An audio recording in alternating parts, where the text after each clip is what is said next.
We just found out yesterday with no notice that they closed their doors. A massive setback for families who have already lost so much. A construction company working with multiple Marshall Fire victims suddenly shuts down. We were hoping to break ground next month. Now I need to look for another builder. Families now scrambling to find someone else to rebuild their homes. We're all now struggling and trying to figure out where to go next.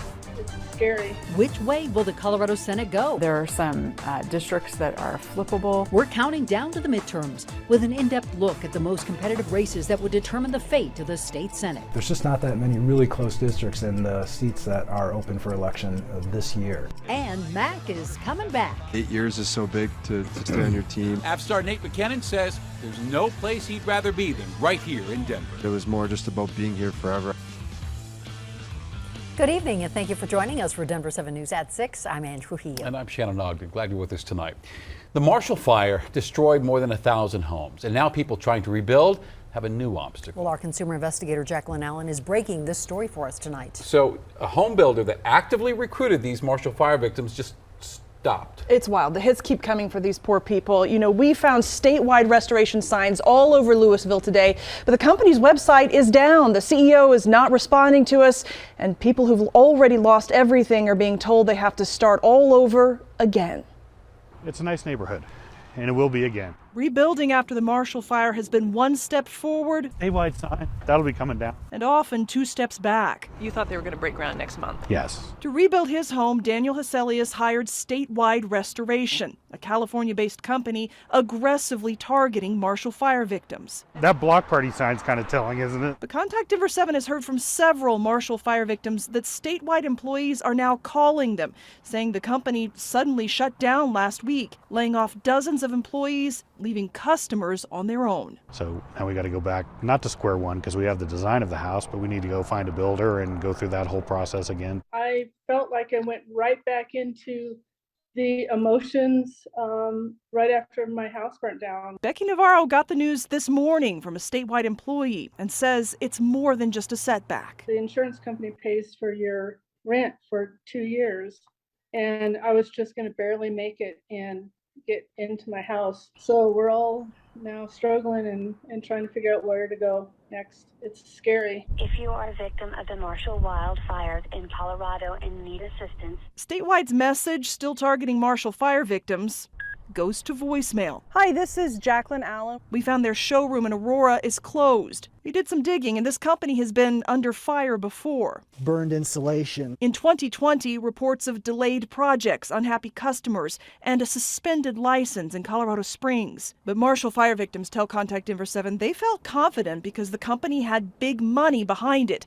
The private equity firm RF Investment Partners did not respond to our request for comment. Crazy. Dan says unpaid subcontractors have now put a lien on his property, but he'll keep moving forward to rebuild one step at a time. A lot of people helping out, a lot doing good.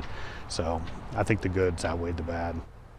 Really positive, but 2 of the Marshall Fire victims tell me they paid statewide, but statewide did not pay all the subcontractors who cleared the properties, so they now have liens on their properties. This is such a mess, and we will keep digging for answers and for solutions for these Marshall Fire victims. Heart breaks for these people. It is one thing after another. It's awful. All right, Jacqueline, thank you very much. And for Marshall Fire victims, this recovery process has been so slow, and not many of the victims have made that next step toward rebuilding. And I spent some time today sorting through Marshall Fire recovery dashboards for Boulder County, for Louisville, and for Superior. And out of the more than 1,000 homes destroyed in the fire, just under 90 rebuilding permits have been issued total. In the nearly 9 months since the fire, just a single home has been rebuilt. In Boulder County, recovery leaders expect it's going to be 10 years to get just 75% of all those homes rebuilt. Commerce City Police say they need your help to find a 14-year-old boy who may have been scared off by a gun found at his school. Emmanuel Melgar has Asperger's syndrome, has been missing since yesterday afternoon's lockdown at Adams City High School. Police responded to reports of a handgun on campus. Now, no one was hurt. One student was arrested. Police, however, say Melgar was last seen walking away from campus. So if you have any information on where he might be, please call 911 or Commerce City Police. The man found guilty of killing Kelsey Barrett in Teller County is now appealing his conviction. Today, defense attorneys for Patrick Frazee began their initial arguments to get the felony murder conviction vacated. Frazie's wife, Kelsey Barrett, went missing on Thanksgiving Day back in 2013. During Frazie's trial, his former girlfriend testified that he beat Barrett to death with a baseball bat. He was found guilty of murder and sentenced to life in prison without the possibility of parole.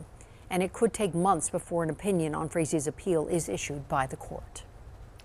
We're now 7 weeks from Election Day, and Colorado state lawmaker races will be watched nationwide. Right now, Democrats hold control of the House, Senate, and governor's office in our state. So let's break down the balance of power in Colorado. In the state house, Democrats hold a 17-seat majority, and that's really not expected to change much.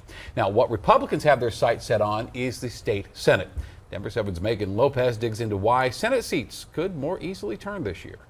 No matter which side of the aisle you're on, there's a lot at stake for the midterm election. It's not just the balance of power in Congress on the ballot, but also control of the state legislature. Because of the close split between Republicans and Democrats currently, There's a good case to be made that the state Senate is within reach. right now Democrats hold 21 seats in the state Senate compared to the Republicans' 14, after Senator Kevin Priola announced he was switching parties to Democrat. Of the Senate's 35 seats, 17 are up for re-election, and because of redistricting, some districts that didn't seem competitive before, all of a sudden you might be living in a district that could be a 50-50 district. even if Republicans win nothing else, they could have a lot of power by winning the Senate. If Republicans can pull off control of the state Senate, they can block a lot of Democratic initiatives. It's why there's so much focus on this chamber. Flipping one of the chambers will make it just a completely different legislative session. Of the 17, 6 seats are very likely to be won by Republicans, while 4 are very likely to be won by Democrats, leaving both parties scrambling over just 7 districts. Like Senate District 3 in Pueblo, held by Nick Heinrichsen, who was appointed to the seat after then-President Leroy Garcia left for a job at the Pentagon. Or Senate District 8, that includes mountain towns like Steamboat. Also competitive, District 11, that includes parts of Colorado Springs. District 15, that covers parts of Larimer and Boulder counties. District 20, that includes parts of Jefferson County like Evergreen, District 24 in Adams County including Thornton, and District 27 in Centennial and Aurora. Data from the Independent Legislative Redistricting Commission gives Democrats a slight advantage in 6 of these areas. For the most part,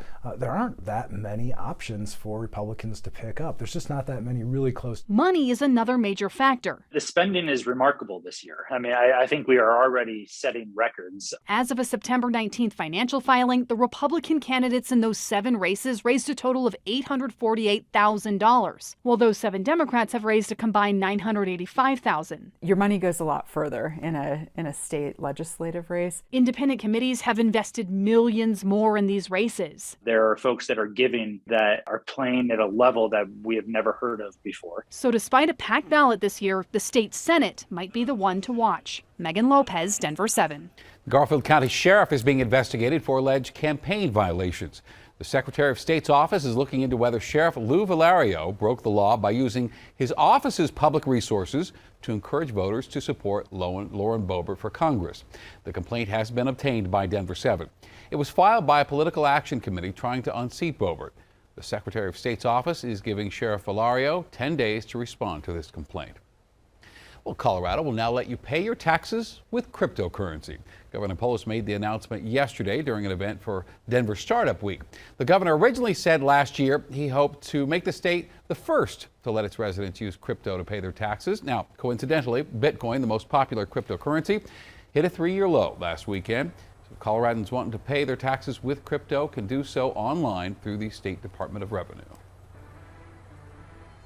All right, Avs faithful, Nate MacKinnon is here to stay. He just signed an 8-year contract extension worth $100.8 million.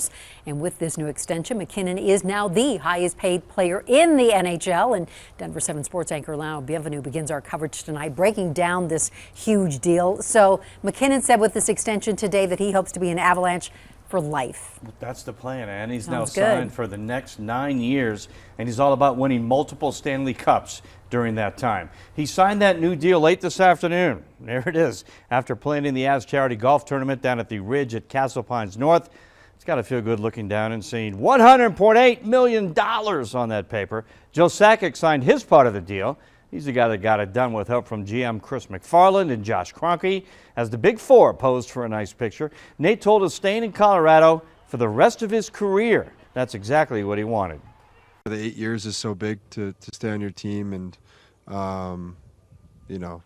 like I said, it was more just about being here forever. I always admire players who are with one franchise. I think that's pretty special, and I'd like to remain that as well my whole career. So yeah, that's kind of where my headspace was at. The last few years have been good, and yeah, getting some security, obviously I know I'm going to be here for 8 or 9 more years, so which is great.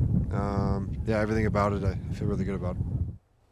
So that's out of the way. Now Nate can concentrate on what happens on the ice, and that's a repeat performance and raising another Stanley Cup. We'll hear more from Nate and Joe Sakic coming up later in sports. I like the sounds of that. Thank you, Lionel. So $100.8 million. It's nothing to complain about, right? Especially when you're the highest paid player in the NHL. But when you compare Nate's contract extension to our other Denver sports stars, they actually fall short. Yeah, looking deeper tonight, take new Broncos quarterback Russell Wilson. His contract extension announced earlier this month is worth $245 million over 5 years. $165 million of that is guaranteed. And then we have back-to-back Nuggets MVP Nikola Jokic. His 5-year, $270 million contract extension was the largest contract in NBA history.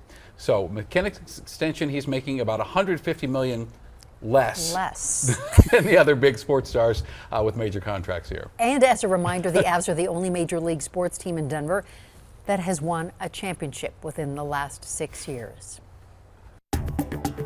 We've caught them on our cameras. Illegal hunting on personal property. There's no way they couldn't have known they were trespassing with all the signage. A homeowner in Douglas County is tired of poachers killing wildlife on her land. It's a key habitat and mating ground for the elk here. We are hot today, but a cold front is on the way along with quite a bit of rain for the next 2 days.